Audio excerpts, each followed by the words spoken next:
Did you know at this very moment, someone is on Amazon and Etsy actively looking for a quality coloring and activity book to add to their shopping cart? The only question is, will it be yours? Since you're listening to this podcast, hence the name of the show, it's pretty safe to assume that you have a keen interest in creating and selling your first or next coloring book. And it's for that reason I want to assure you you're in the right place. And I'd like to help you make it a reality by inviting you to check out the Coloring Book Creator Mentor Program, the first of its kind complete A to Z course that features live weekly coaching, resources, templates, and an extremely supportive online community, all designed to assure that you create a standout in-demand coloring book that you'll actually enjoy creating, promoting, and selling. Imagine the feeling of knowing somewhere in the world someone is adding your beautiful new book to their shopping cart, investing in a piece of your creativity.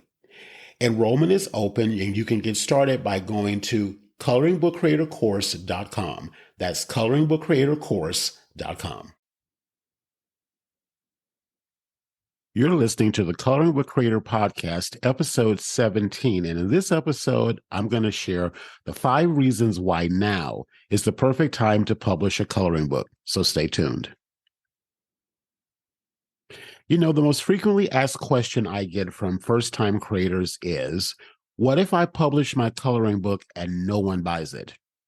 And you know, it's a fair question. So I want to give you 5 reasons why now is the perfect time to publish your coloring book. The first is increased stress levels. Again, you don't need to have me tell you how the world is changing rapidly. Every day we're getting evidence of it, whether through the news or just out in day-to-day life. One of the number one reasons why people buy coloring books and color is because they're looking for an opportunity to de-stress. And with that said, because people are always looking for some kind of way to have an outlet, some kind of way to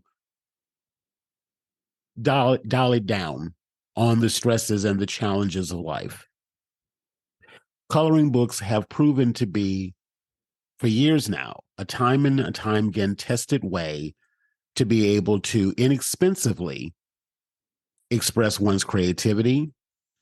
The physical act of applying color to paper, choosing a color, seeing the color being laid down on paper, going through that process.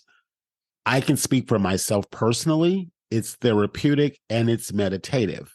Now, with that said, I want to be really clear. I am not suggesting at all that coloring is a substitute for any type of therapy that you might choose to do. As someone who has done therapy, personal therapy for myself, I know that coloring came out of that as another physical outlet, in addition to the times I spoke with my therapist in order to help me to process the feelings and things that I was processing at the time.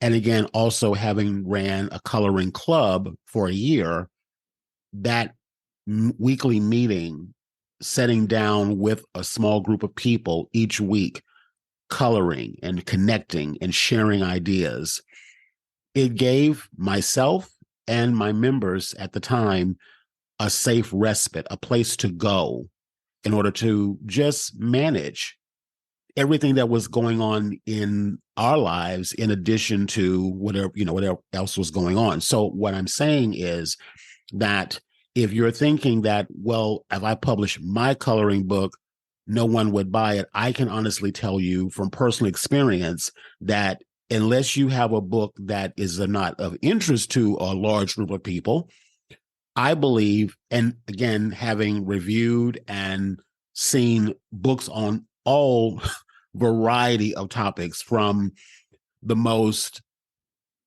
angelic, if you will, to the most, dare I say, the most raunchy, if you will. I mean, there's every topic available out there is what I'm trying to say, to land the plane. So there's something out there for everyone. So worrying about whether or not your book will sell because maybe no one is buying books, I definitely would squash that. That is not the case at all. If there's an audience out there of people that color, chances are very good that your book will be one that someone would want to buy. And if you're ever uncertain about that, you can always just go to Amazon and check to see, type in coloring book plus the subject that you're interested in. I'm sure you'll find something out there on it. So again, the number one reason why people are always will always turn to coloring, I believe, and always will invest in coloring books is because they're looking for ways to relax and unwind. Coloring has been shown to be therapeutic and calming, and it's making it a popular choice for stress relief. Moving on to number 2, growing demand. As I mentioned a moment ago, coloring books for adults are increasingly becoming more popular. I see new books hitting the market every single day on all types of topics. Again, it's far less about worrying about if someone would buy the book or not buy the book, and more about, is your book going to be there when someone is looking for it? So coloring books, as I said, have grown increasingly popular. People are enjoying the nostalgia of coloring for those who are coming back to it. Maybe it was something they did as a child and they're coming back to it. But again, they're looking for a way to express themselves creatively. It's an outlet that requires pretty much for under $25, anyone can pick up a book and a set of pencils and get started. So it will always, in my personal opinion, have a demand that will continue to grow, especially as the world keeps evolving and changing and people are looking for outlets to do exercise a part of their brain that maybe they want to do something that is not always around watching TV or surfing social media for hours. Maybe they don't have the space to purchase paints or canvases, or they don't want to deal with the cleanup of that. They don't know how to knit. They don't, things that may require more space and perhaps can be a little bit more expensive. Coloring books will always fit that outlet for many people who want to, again, reduce stress. They want to find something that makes them laugh, makes them feel good, makes them think, gives them introspection, and your book can fit that growing demand. Number 3 is diverse audience. As I've already said, coloring books are not just for kids. They can appeal to a wide and a growingly diverse audience of people, adults, seniors, people of all ages, ethnic backgrounds. Again, they're books for people who are wanting to deepen their relationship with God. They're looking for scriptures and prayers. They're looking to color things that are around. I have a client that has published her book around tea. Margarita Madison, which I'll link her episode in the show notes here, is all around tea. She has recipes inside of her book, as well as all these really cute illustrations that she's had created for people who celebrate I guess, if you will, the ritual of afternoon or high tea. She talks about all of that in her book, Tea and Me Time. So again, why couldn't someone do a book on coffee? Why couldn't you do a book on maybe you loved a favorite bakery when you were growing up and you had a visual of all the different treats and things that were there. Maybe you loved horses as a child growing up, or you love horses now and you have a coloring book all around horses or the story around horses. I remember when I taught my first workshop series, I had a student that was wanting to do a coloring book on what we have always known was called synchronized swimming. I've forgotten what she said now the new name for it is. It's the sport that's in the Olympics, but I've known it as called synchronized swimming.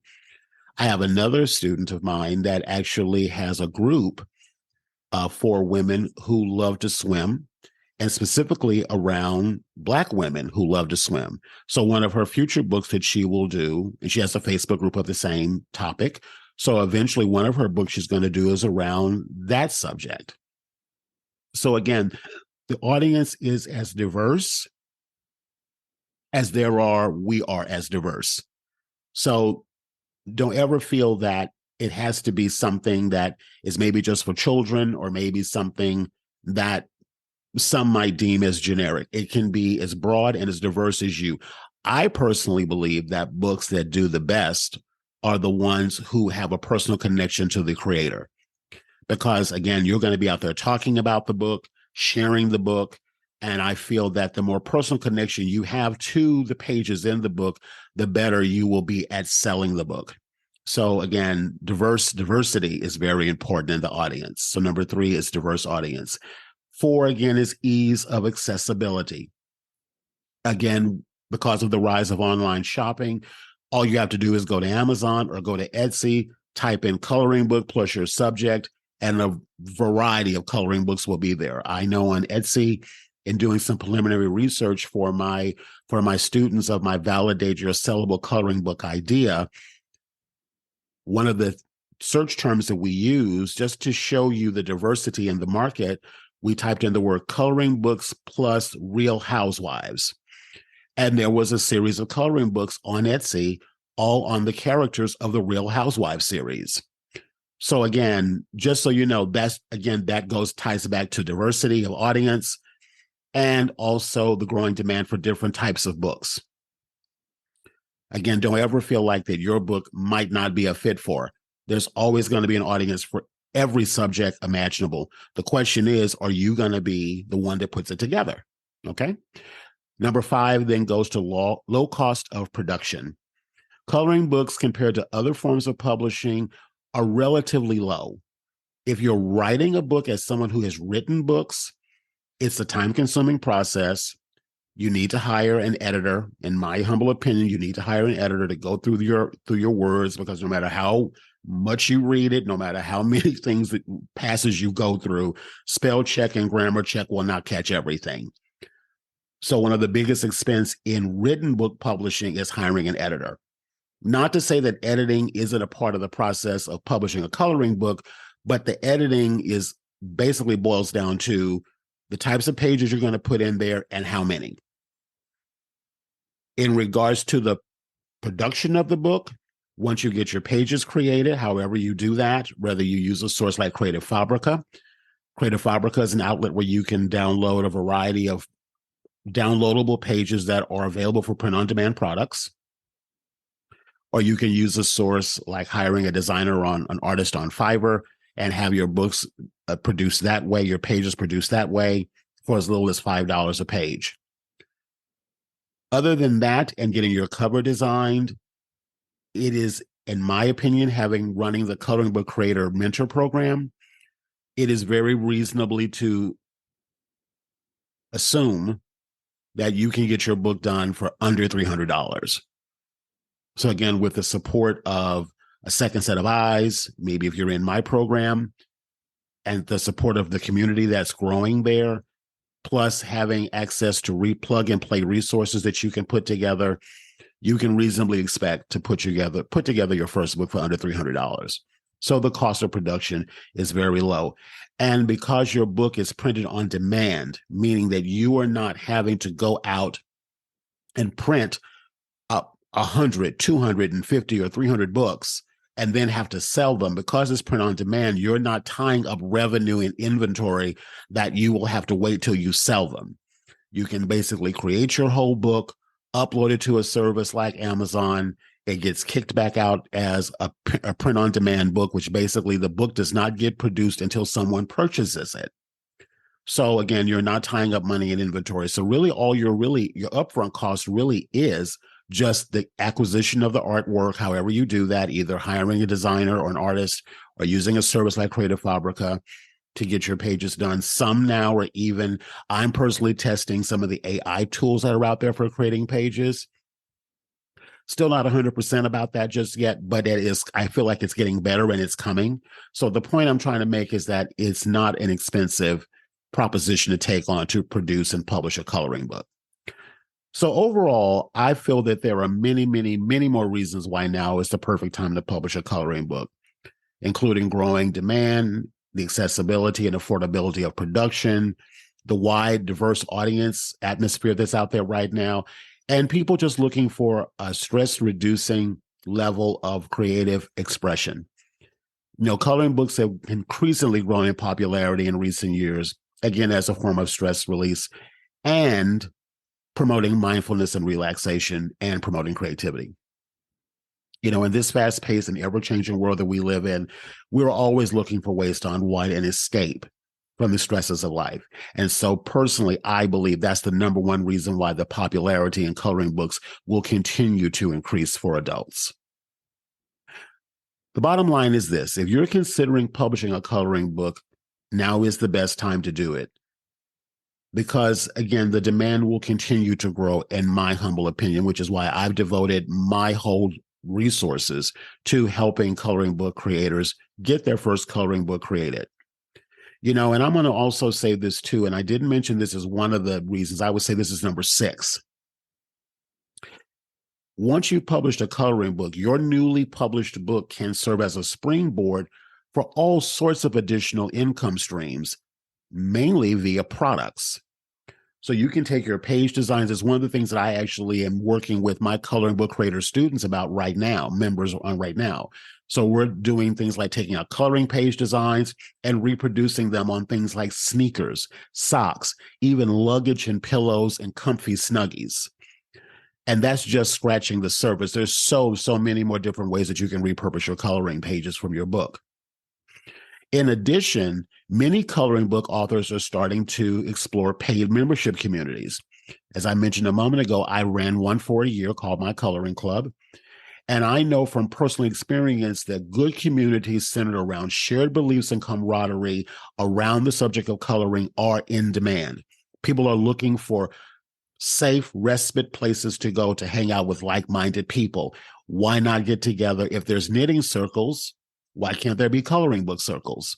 You can create these and charge for them. I know because I've done it. So again, once you've published your coloring book, there are literally a litany of income-generating ways for you waiting for you. But you just got to get started, and that I can help you do. So again, if anything that I've shared today is of interest to you, if you've been thinking about creating a coloring book and you're not sure where to start, I invite you to check out my workshop series that I have called My Coloring Book Idea. And you can go to that website and check that out. I think it's available for $10. And you can sign up, and it gives you a complete walkthrough, including templates and checklists to help you verify your coloring book idea. And if you have an idea for a book, but you're ready to actually publish it, actually get it published, there's also a way to do that too in my Coloring Book Creator Mentor Program. And I'll provide the links to all of these resources inside of the show notes here on this podcast. So again, I believe now is the perfect time to do it. And I would love to support you in helping you on that journey if it's something that you know you're ready to do. So with that said, thank you for listening to this day's episode of the podcast. And this is Rodney Washington, your host, signing off. I'll see you on the next episode. Oh, lastly, before I go, I did want to mention this. If you are listening to this on your favorite platform, whichever it is, Spotify, Apple, iTunes, whatever it is, I would love it if you would rate and review the show. The downloads are increasing on the show. And of course, your ratings and reviews also help more people discover the show. So if you would be so kind as to rate and review the show, I would so greatly appreciate that, because I'd love to have more people know about this amazing new creative medium. Actually, not a new medium, but a medium that I feel like is going into a whole new resurgence. So again, I would be so grateful if you would be willing to do that. And on that note, I will see you on the next episode of the podcast. Take care.